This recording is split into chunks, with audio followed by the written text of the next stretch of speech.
गंज के अलग अलग विधानसभाओं में गिनाने में जुटे हुए हैं।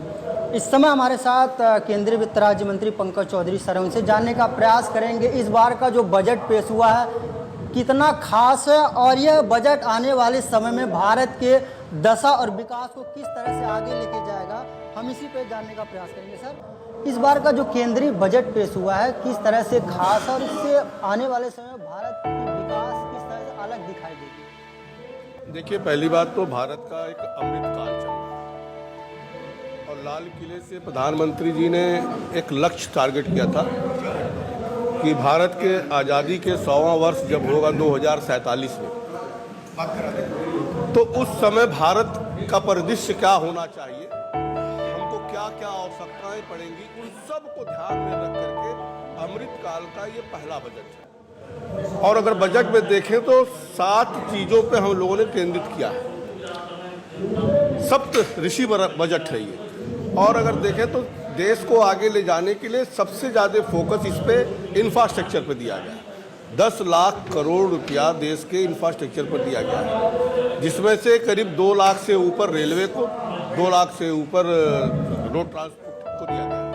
और स्वास्थ्य के प्रति और शिक्षा के प्रति, स्वास्थ्य में अगर देखें तो सभी जिलों में मेडिकल कॉलेज बन रहे हैं। मेडिकल कॉलेजों में जो आवश्यकता होगी नर्सेज स्टाफ, उसके लिए 157 नर्सिंग कॉलेज का भी घोषणा इस बजट में किया गया। और ख़ास तौर से जो किसानों के लिए और नौजवानों के लिए जो कौशल विकास 4.0 आया है, 04 आया है, कि कौशल विकास में अब जब देश आगे जा रहा है तो भी कौशल विकास कहीं ना कहीं एक लेवल तक होता था।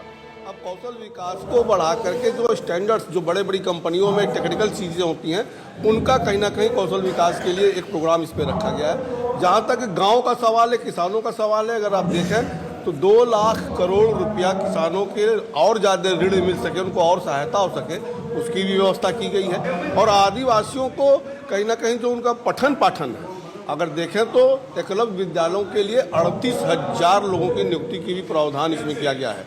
और गांव के लिए जो आया है कोऑपरेटिव सेक्टर, जो कोऑपरेटिव सेक्टर जो गुजरात में, महाराष्ट्र में चलता है, उस प्रकार से पूरे देश में कोऑपरेटिव सेक्टर को मजबूत करना, ताकि गांव का सारा कुछ गांव में ही हो जाए। उनको खाद लेना है, बीज लेना है, स्टोरेज करना है, वहीं पर खरीदारी करना है, ये सारी चीज़ें कोऑपरेटिव सेक्टर के माध्यम से गांव को मजबूत किया जा रहा है। तो एक तरफ जहां इंफ्रास्ट्रक्चर को हम बढ़ावा दे रहे हैं, स्वास्थ्य और शिक्षा पे हम ध्यान दे रहे हैं, नौजवानों पर हम ध्यान दे रहे हैं, किसानों पे हम ध्यान दे रहे हैं, इन सब को ध्यान में रख करके एक बहुत ही दूरगामी बजट है ये, जो आने वाले 25 साल में भारत को कहीं ना कहीं बुलंदियों पर ले जाने का काम करेगा। तो ये हमारे साथ भारत सरकार के केंद्रीय वित्त राज्य मंत्री पंकज चौधरी थे, जिन्होंने साफ तौर पे कहा जिस तरह से इस बार का जो केंद्रीय बजट पेश हुआ, कहीं ना कहीं यह बजट आम जनहित में है और इससे देश की जनता को काफ़ी फायदा मिलने वाला, साथ ही साथ भारत के विकास में भी तीव्रता आएगी और लोगों को इसका बेहतर लाभ मिल सकेगा।